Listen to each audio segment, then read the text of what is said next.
하나님의 말씀을 보겠습니다. 요한복음 16장입니다. 신약성경 네 번째 책 16장 33절입니다. 16장 33절. 이것을 너희에게 이르는 것은 너희로 내 안에서 평안을 누리게 하려 함이라. 세상에서는 너희가 환난을 당하나 담대하라. 내가 세상을 이기었노라. 여러분, 언어는 변천합니다. 언어가 변한다, 그렇게 얘기하죠.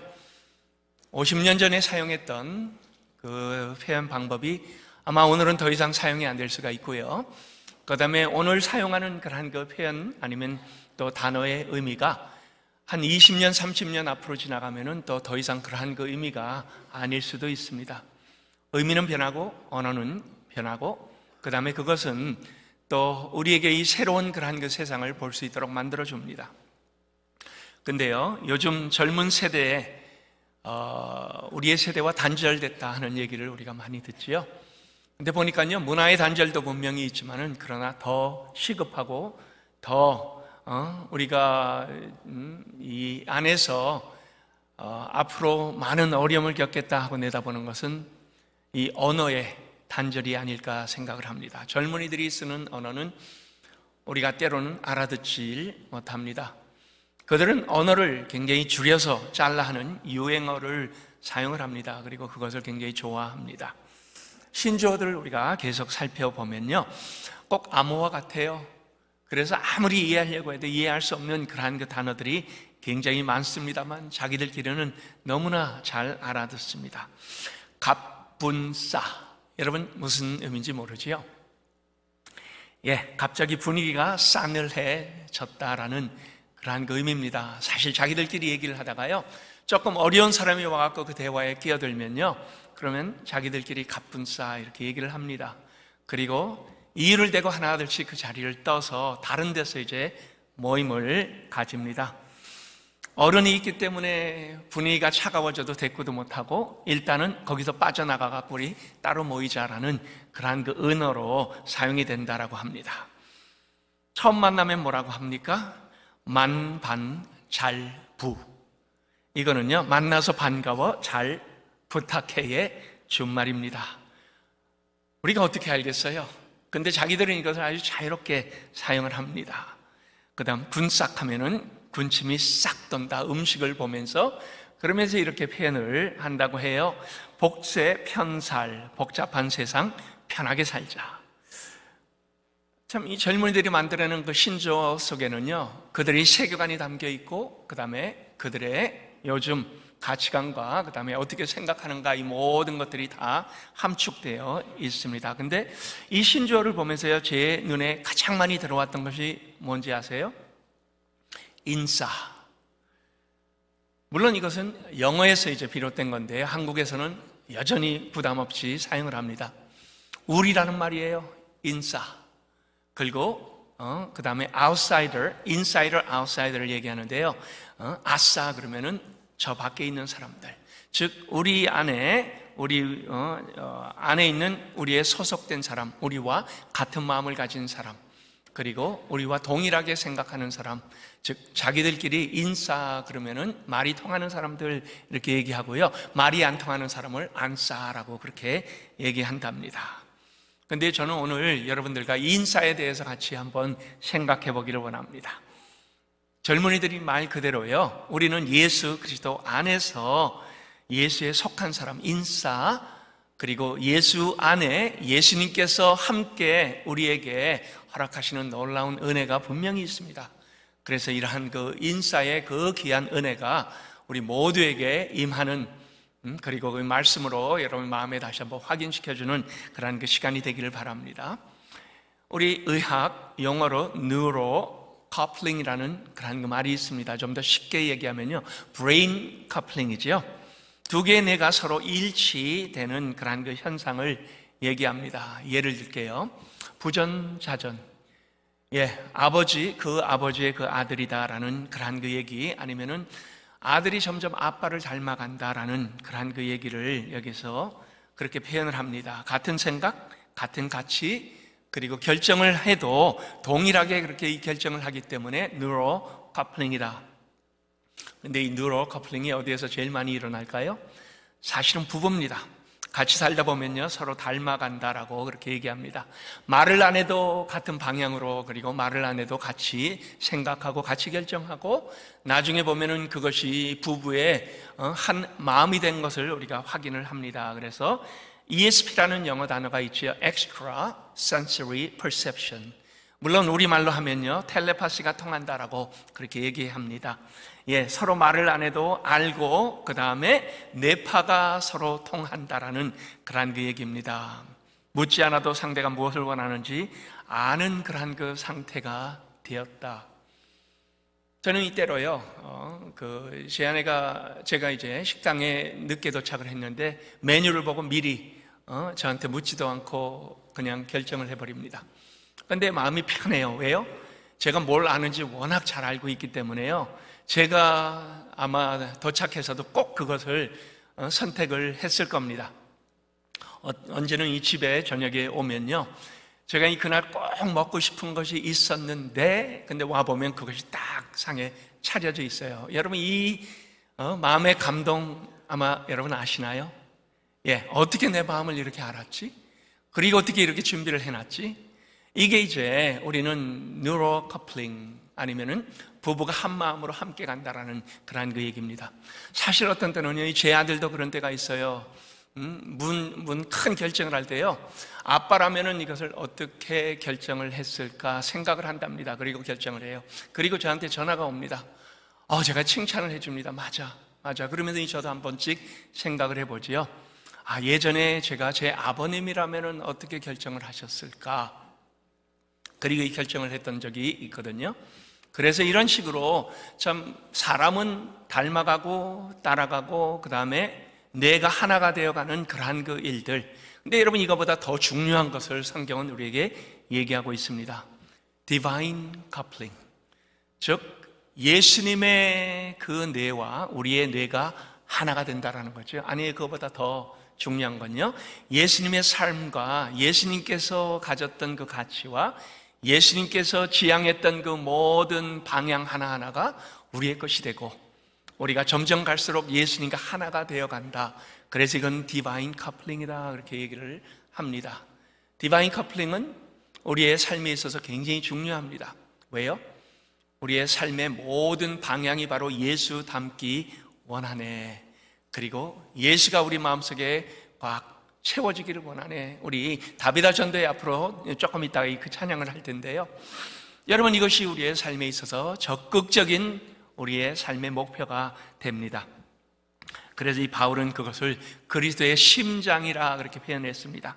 그가 무엇을 하든지 그리스도의 충실한 종이 되어갖고 예수의 심장을 가진 자라고 불려지기를 바랐던 겁니다. 그래서 그는 자기가 원하는 그 일을 하는 것이 아니고요, 모든 것에서 예수님이라면 어떤 일을 어떻게 하셨을까, 그리고 예수님께 묻고 하나님의 계획을 간절히 기도로 또 집중하며 확인을 하고, 그 다음에 그 안에서 하나님께서 원하시는 일을 집중하며 진행을 했던 그러한 그 모습이 이 안에 나타납니다.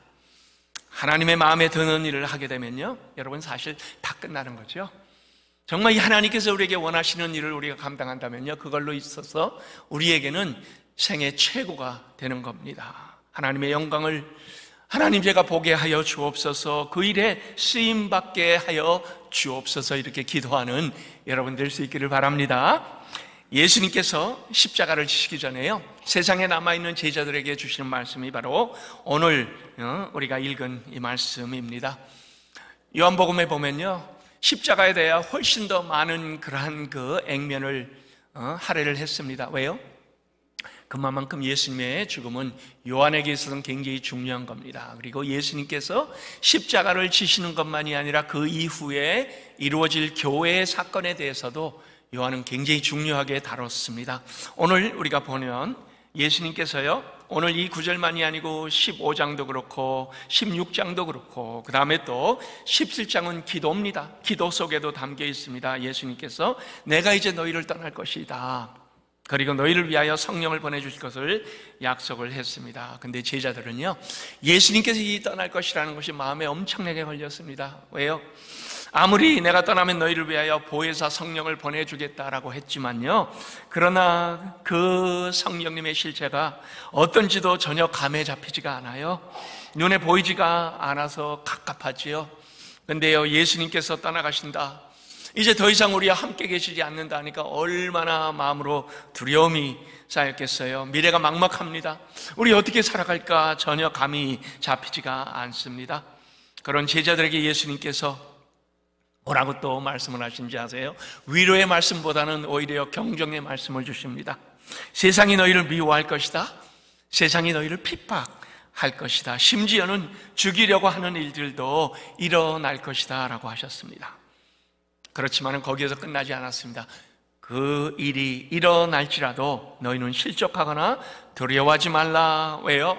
가장 중요한 팩트를 예수님은 오늘 말씀을 통하여 주셨습니다. 그 사실이 뭡니까? 두 가지로 요약이 됩니다. 첫 번째는 평안을 너희에게 주니라. 그러므로 너희는 평안을 누리라 라고 했습니다. 두 번째는 내가 세상을 이기었노라.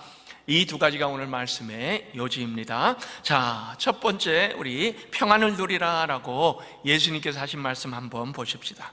예수님은 평안을 너희에게 주노라 라고 언급을 많이 하셨습니다. 여러 군데서 예수님은 평안에 대하여 제자들에게 이 평안을 누리라 라고 했습니다. 왜요? 누리지 못하기 때문에. 요한복음 14장 27절에 보면 이런 말씀이 있어요. 평안을 너희에게 끼치노니 곧 나의 평안을 너희에게 주노라. 내가 너희에게 주는 것은 세상이 주는 것과 같지 아니하리라. 너희는 마음에 근심하지도 말고 두려워하지도 말라. 세상이 주는 것과 같은 평안이 아니라 그러면서 내가 주는 이 평안을 누릴 때 너희는 두려워하지 말고 근심하지 말라라고 했습니다. 여러분, 이 평안이 어떻게 왔습니까? 예수 그리스도의 오심을 통하여 이 평안은 왔습니다. 그리고 이 땅에 허락된 것이 바로 이 평안입니다. 왜요? 그 전의 평안은 일시적이고 또 온전하지 못했기 때문입니다. 우리는 다니엘서를 올해 계속 처음부터 끝까지 살펴보면서요, 다니엘서 안에 들어있는 하나님의 백성이 온전하게 평안을 누리지 못한 그러한 그 모습들을 보게 됩니다. 왜요? 죄성으로 인하여 하나님을 배반했습니다. 그리고 하나님을 떠났습니다. 우상을 더 좋아했습니다. 그렇지만은 하나님께서 그들을 사랑해서 그들에게 사랑의 매를 드셨고 그 예루살렘을 철저하게 파괴하고 그들은 포로로 끌려갔다 다시 돌아온 겁니다. 그들은 그걸 통하여 잠시 회개합니다. 그런데 어떻게 됩니까? 여호와께 돌아오지만 그때뿐이에요. 그리고 또 일시적인 평안이 주어지면요, 다시 세상 것에 마음이 뺏겨버립니다. 그리고 하나님을 배반하고 우상을 섬기는 일이 반복적으로 계속됩니다. 그래서 구약에서는 하나님께서 우리에게 뭘 약속을 하십니까? 메시아를 약속하시는 겁니다. 이 모든 일시적인 것 그리고 계속 반복되는 것을 하나님께서 끝내주시겠다라는 거예요. 메시아의 오심을 그래서 예언하고 메시아의 오심으로 인하여 세상이 주는 평안이 아니라 이제는 하나님께서 주시는 영원한 평안을 너희가 누리게 될 것이다 라고 했습니다. 그리고 이 성육신을 알리는 장면이 나옵니다. 천사들이 목자들에게 부르는 그 노래가 나타납니다. 메시아의 태어나신 소식을 전하면서 부른 노래입니다. 오늘 우리 찬양대 호산나 찬양대에 부른 이 찬양과 흡사한 그러한 그 찬양이 누가복음 2장 14절에 있습니다. 지극히 높은 곳에서는 하나님께 영광이요 땅에서는 하나님이 기뻐하심을 받은 사람들 중에 평화로다. 여기 평화가 또 나왔습니다. 예수님께서 제자들에게 내가 너에게 평안을 주노라. 그리고 여기에서는 천사들이 예수 그리스도 안에서 하나님 안에 있는 너희에게 평화로다. 하나님이 기뻐하신 사람들 중에 평화로다. 여기에 평안, 평화 이 두 단어는요 사실은 같은 어원에서 나온 겁니다. 근데요 여러분, 오늘 말씀에서 우리가 보듯이요 그 평안은 모두에게 임하는 것이 아닙니다. 그리고 하나님이 기뻐하신 사람들 중에 임한다라고 했습니다. 젊은이들의 표현으로 치면요 인싸에게 오는 겁니다. 우리 안에 예수 그리스도 안에 있는 사람들에게 주어지는 평안이라는 거지요. 그래서 오늘 말씀도 같은 주장을 하고 있습니다. 이것을 너희에게 이르는 것은 너희로 내 안에서 평안을 누리게 하려 함이라. 우리 예수님은요, 세상의 모두가 다 내가 이 땅에 오므로 평안을 누리는 것이 아니고 이제는 나를 믿는 바로 너희들이, 교회가 예수님의 그 귀한 마음을 쏟으며 예수 그리스도를 믿는 바로 너희들이 이 평안을 누릴 것이다 라고 했습니다. 여러분, 이 세상이 평화를 위하여 추구하는 것들을 우리는 역사를 통하여 보게 됩니다. 그걸 위하여 유엔이 결성이 되었습니다. 일방적인 침략을 이제는 제한을 한다고 유엔에서 결의를 합니다. 세계 평화를 위한 회담도 합니다. 군비 축소를 위하여 서로 간 조약도 맺습니다. 특히 핵무기를 폐기한다고 결정을 해도요, 어떻게 됩니까? 아무리 그렇게 결정한다 할지라도요, 세계 평화와는 거리가 멉니다. 우리 우크라이나 전쟁을 올해 이미 보고 있습니다. 사람의 욕심은 끝이 없습니다. 그리고 인간의 욕망, 남을 무력으로 침략하고 부당하게 빼앗고 억누르고 착취하고, 그 다음에 더 많이 소유하려고 하는 경향은 무엇에서 나온 겁니까? 바로 우리의 죄성에 인한 거지요. 그 죄성을 통하여 앞으로 전혀 나아지지 않을 겁니다. 예, 세상은 그동안에 이러한 모습을 갖춰왔고요, 그 다음에 일시적인 평안을 잠시 가지지만은, 그러나 앞으로는 계속 전쟁과 그 다음에 갈등이 계속 될 것입니다. 그래서 이 세상이 말하는 평안은 잠시고 일시적이지만은, 그러나 죄성으로 하여 빛이 발했다라고 우리는 그렇게 얘기를 합니다. 자, 예수님께서 뭐라고 합니까? 내 안에서 너희가 평안을 누릴 것이다 라고 하면서요, 믿음 안에서 선택받은 자들이 누릴 이 평안에 대하여 얘기를 하고 있습니다. 그리고요, 그 평안이 뭡니까? 우리를 어떤 장소로 몰아주시고 환경을 바꿔주시고 상황을 더 좋게 만들어주시는 것이 아니다라고 합니다. 세상과 다른 삶의 질을 높여갖고 우리만이, 세상이 모르는, 우리만 느낄 수 있는 그러한 그 평안을 우리 안에 채워주신다라고 합니다마는, 그러나 표면적으로는 그것은 세상과 완전히 다른 어떠한 모습을 갖추고 있는 것은 아닙니다. 오늘 예수님 말씀 속에 그래서 그 답이 들어있습니다. 여기 뭐라고 합니까? 내 안에서 In me you may have peace, 이렇게 되어 있지요. 예수님 안에서 평안을 누린다는 것은요, 이 평안의 주체가 바로 예수님이라는 겁니다. 예수님이 제자들에게 평안을 보장해 주시겠다라고 합니다. 그렇지만요, 이 평안은요, 세상을 벗어나 예수님이 건설한 새로운 장소에서 우리끼리만 누리는 것은 아닙니다. 여전히 우리는 어두운 세상 속에 있어야만 합니다. 여전히 우리는 이 고통 속에서 고통을 이겨내려고 노력해야만 합니다. 여전히 세상은 우리를 미워할 것이고, 여전히 세상은 우리를 대적할 것이지만은, 그러나 그 안에서 예수님께서 주시는 평안은 말로 할 수 없는, 표현할 수 없는 그 놀라운 평안이다라고 얘기를 한 거죠. 그리고 예수님은 너희는 어떠한 어려움도 겪지 않게 하겠다가 아닙니다. 어려움이 와도, 고난이 와도, 역경과 핍박 속에도 예수님 안에 있는 그 자체가 우리에게는 엄청난 평안이 된다. 여러분, 이것은 아는 사람은요, 엄청난 복을 얻게 된다는 그러한 그 말씀인 것입니다. 본문을 보니까요, 오히려 뭐라고 합니까? 세상에서는 너희가 환난을 당하나라고 합니다. 환난은 우리에게 평안을 깨뜨려 줍니다. 사람이 환난 중에 있으면 평안을 잃게 되지요. 당장 어떤 불행이 발생할지 모르는 상황에서, 당장 우리 앞에 아직도 여전히 문제가 해결되지 않은 것처럼 보이는 바로 거기에서 여러분이 어떻게 우리가 평안을 얻습니까? 환난이 주는 극한 상황에서 평화가 없는 것 같은 그러한 그 환경 중심에서 평안을 누릴 수 있게 하신다. 이게 어떻게 가능한 겁니까? 예수님께서 십자가를 지시고요, 부활 이후에 두려워서 떨고 있는 제자들에게 찾아오셨습니다. 다락방에 들어가서 부들부들 떨면서 문을 걸어 잠가 버렸습니다. 그리고 나머지는 또 도망가 버렸습니다. 그런데 예수님께서 그들에게 찾아오셔서 첫 번째 질문이 무엇입니까? 에이레네, 너희에게 평안이 있을지어다. 너에게 평안하뇨라고 물어본 겁니다. 내가 너희의 평안을 위하여 이 십자가를 졌는데 너희가 그 평안을 확실히 맛보고 있느냐라는 그러한 그 질문인 거죠. 물론 예수님은 아셨어요. 그들이 두려움 속에 떨며 문을 걸어 잠근 것을 아셨습니다. 문을 열지 않고 그 안에 들어오신 예수님께서 내 안에 평안을 누리는 것은 구원받은 자가 결코 뺏겨서는 안 되는 이 특권이다. 너희가 이것을 놓쳐서는 안 되느니라 라는 것을 그들에게 가르쳐 주신 겁니다. 여러분, 우리 기도응답, 우리가 기도할 때 기도응답을 받기를 원하죠. 여러분, 기도의 가장 귀한 기도응답이 뭔지 아세요? 바로 평안을 누리는 겁니다. 어린 때로 마음이 복잡합니다. 일이 안 풀릴 때 여러분이 어떡합니까? 걱정하고 근심하고 불안해하고 전전긍긍하고 세상적인 방법을 찾아 나서고, 여러분 그런다고 우리 문제가 해결이 됩니까? 아니에요. 일이 안 풀립니다. 시편 42편 5절에 이런 말씀이 있습니다. 내 영혼아, 내가 어찌하여 낙심하며 어찌하여 내 속에 불안해하는가?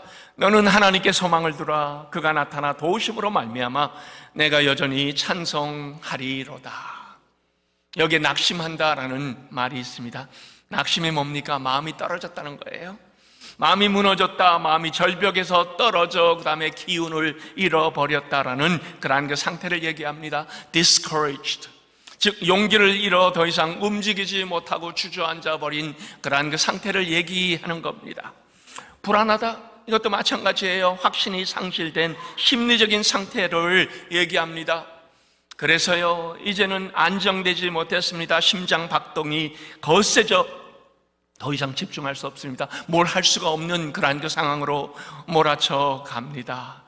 근데요, 여러분, 이 불안 아니면은 또 낙심, 이 두 가지는요, 하나님에 대한 믿음이 흔들릴 때 나타나는 그러한 그 모습입니다. 그래서 시편에는 하나님에 대하여 믿음을 가지라라고 하면서 하나님에 대한 상징적인 그러한 그 모습을 우리에게 계속 보여줍니다. 반석이요, 요새시요, 피난처시다. 여러분, 거기에서 우리에게 드는 생각이 뭡니까? 흔들리지 아니한다라는 거죠. 예, 전혀 움직이지 않습니다. 항상 그대로 있습니다. 든든합니다. 이러한 그 상징의 표현을 하나님은 우리에게 주고 있습니다. 하나님은 그런 분이시다. 왜 믿지 못하느냐? 왜 너희가 마음을 하나님께 두지 못하느냐라고 우리에게 반문을 하고 있습니다. 빌립보서 4장 6절과 7절의 말씀도 이렇게 되어 있어요. 아무것도 염려하지 말고, 기도에 대한 겁니다. 아무것도 염려하지 말고 다만 모든 일에 기도와 간구로 너희 구할 것을 감사함으로 하나님께 아뢰라.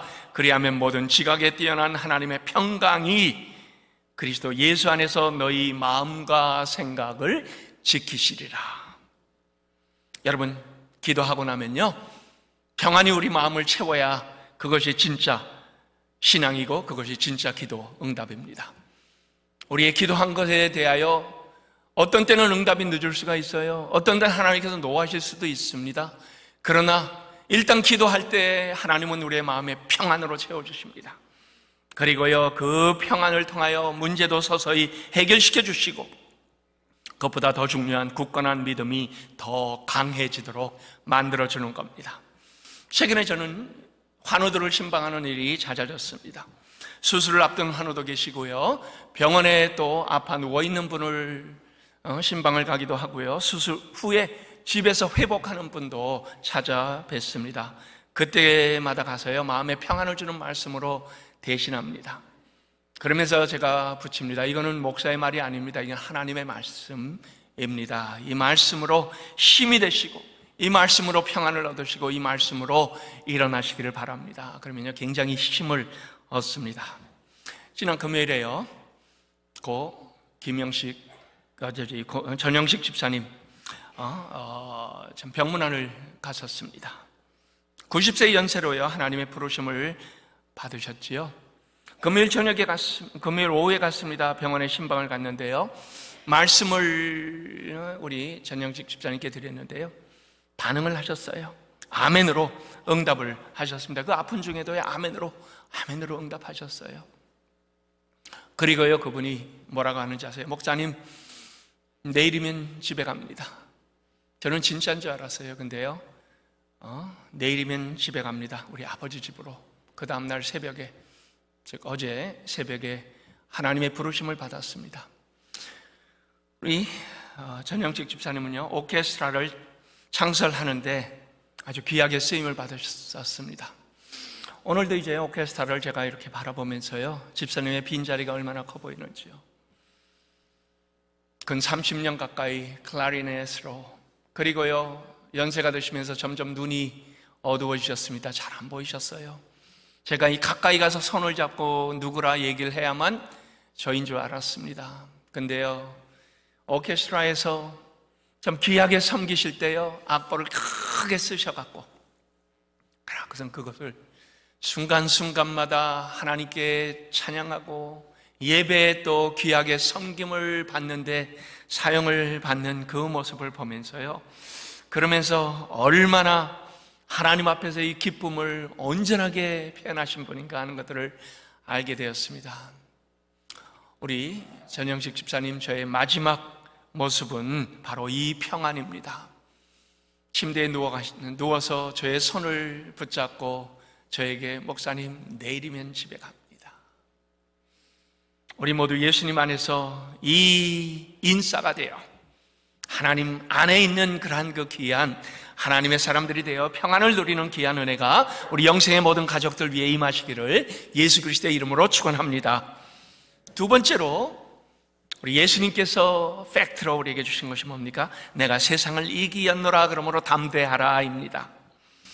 예수님께서 요구하신 것은 바로 이 담대하라라는 그러한 그 요구입니다. 예수님은 제자들이 십자가 이후에 뿔뿔이 흩어질 것을 아셨습니다. 예수님을 다 믿는다고 고백도 했고요, 그중 몇 명은 뭐라고 했습니까? 내가 죽음의 자리에 갈지라도 예수님을 절대 버리지 아니하리라 호기 있게 장담까지 했습니다. 그러나 예수님은 그들이 곧 흩어질 것을 아셨습니다. 그리고 예수님께서 실제로 체포되어 십자가 처형을 당하실 때 제자들은요 자기들 한 목숨 살기 위하여 주랭랑을 치고 배반한 자가 여럿이지요. 그리고 나머지는 부들부들 떨면서 다락방 위에 숨어 있었습니다. 우리의 연약함에 대한 대안을 예수님은 십자가 전에 오늘 이 말씀에서 허락을 해주시는 겁니다. 어둠의 세력이 주관하는 사탄은요 우는 사자와 같이 우리의 평안을 깨기 위하여 총 공격을 감행할 것이다. 감행할 것이다. 예수님은 분명히 얘기했습니다. 그렇지만 흔들리지 말라. 어려움이 오지 않을 것이다라는 약속한 적이 한 번도 없습니다. 힘들고 어려운 그러한 그 믿음의 삶을 너희들은 살아갈 것이다. 그러나 흔들리지 말라라고 했습니다. 담대하라. 예수님께서 모든 세력을 물리치고 승리하실 것이기 때문에 너희는 두려워하지 말고 용기를 내라. 그러면서 뭐라고 합니까? 내가 세상을 이기었노라. 예수님은요 요한복음 15장 18절에 세상이 너희를 미워하면 너희보다 먼저 나를 미워한 줄 알라라고 했습니다. 예, 세상이 교회를 미워하면요 여러분 먼저 기억하세요. 세상은 예수님을 먼저 미워했습니다. 그러면서 19절 후반절에 그 이유를 설명합니다. 너희는 세상에 속한 자가 아니요 도리어 내가 너희를 세상에서 택하였기 때문에 세상이 너희를 미워하느니라. 여러분 이 교회가 무엇입니까? 헬라어로 교회는 에클레시아입니다. 에클레시아는요 불러내어 하나님의 자녀로 만드신 공동체라는 얘기입니다. 결코 건물을 얘기하는 것이 아니고요 어떤 프로그램을 얘기하는 것도 아니고 조직을 얘기하는 것도 아니고 사람들을 얘기합니다. 세상의 목적과 동기와 방향이나 가치와 다른 길을 가는 사람들, 바로 그게 교회입니다. 영원한 가치로 변화되어 이 땅의 소망이 아닌 하나님 나라의 소망이 우리 마음속에 자리 잡고 그것을 영원한 가치로 삼고 살아가는 사람들, 저와 여러분이죠. 하나님은 이렇게 우리를 교회로 불러주셨습니다. 그래서 교회는 세상이 가는 길을 가는 것이 아닙니다. 세상은 남을 속이지요. 세상은 거짓으로 자기 것을 추구합니다. 세상은 그리하여 더 긁어 모으려고 혈안이 되어 있습니다. 그러나 하나님은 우리에게 잠시 얻는 유익보다 더 가치 있는 신앙 인격을 선택하라 라고 하십니다. 그러니까 정직하게 살아라 라고 합니다. 결국 하나님 앞에 가선 우리가 다 평가받아야 될 삶이기 때문입니다. 그런데 우리는 이 세상에 살기 때문에요 세상으로부터 환난을 당하는 것 분명합니다. 그래서 바울도 디모데후서 3장 12절에 무릇 그리스도 예수 안에서 경건하게 살고자 하는 자는 박해를 받으리라 라고 했습니다. 우리는 세상에 속하지 아니었기 때문에요 세상과 동일하게 경쟁하지 않습니다. 세상이 추구하는 돈과 명예와 권세를 우리는 따라가지 않습니다. 그것이 우리의 목적이 아닙니다. 이 세상과 다르게 살기 때문에요, 사탄은 우리를 싫어합니다. 그리고 세상적인 가치를 쫓아가는 사람들로부터 따돌림을 당할 수도 있습니다. 때로 어려움을 당할 수도 있어요. 정직하게 살아야 되기 때문에요, 당연히 우리는 손해보는 삶을 살아갑니다. 그런데요, 주님은요, 우리에게 환난을 당할지라도 근심하지 말라, 담대하라 라고 요구를 했습니다. 왜요? 예수님께서 바로 세상을 이기었기 때문이죠.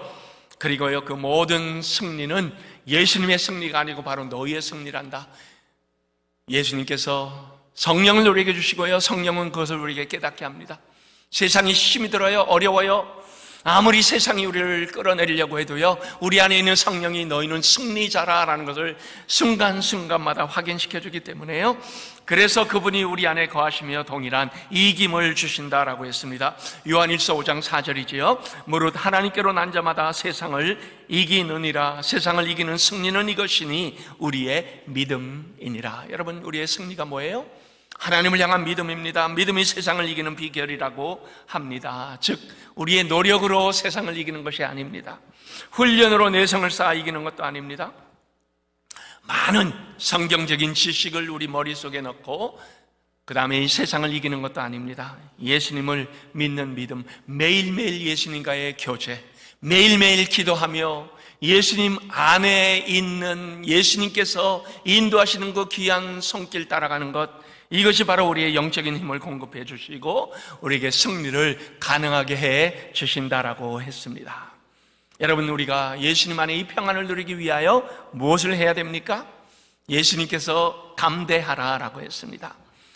어떤 삶의 태도를 취해야 하는지 예수님은 말씀하신 거죠. 기죽지 말라, 세상 앞에 당당하라. 환난을 제공하는 세상이지만 예수님 안에서 평안이 보장되어 있기 때문에 우리는 가슴을 활짝 열고 살아갈 수 있다라고 하는 겁니다. 이렇게 당당할 수 있는 것은요, 예수님께서 승리하셨다 그것만이 아니에요. 그 승리는 바로 우리의 승리가 되었다, 이것을 우리에게 얘기해 줍니다. For I have overcome the world. 내가 세상을 이기었노라라는 이 선언 안에는요, 세상이 어떤 환난을 우리에게 주고 성도들을 어떻게 공격하든지 그것을 막아낼 힘이 예수님 안에 있다는 것을 우리에게 약속한 것입니다. 우리에게 커다란 용기를 주는 말씀인 것 너무나 분명합니다. 실제로 여러분이 초대교회 때 우리가 계시록 2장과 3장에 보면요, 아시아 7교회에 다양한 그러한 공격들이 있는 것을 자세하게 보여줍니다. 이단의 유혹이 있었습니다. 세상의 핍박이 있었습니다. 그리고 불공정한 대접을 받았습니다. 그렇지만은 예수님은 그들을 이기도록 만들어 주셨습니다. 사탄은 끊임없이 회유하고 유혹하고 안 될 땐 공격합니다. 지금도 여전히 사탄의 전략은 동일합니다.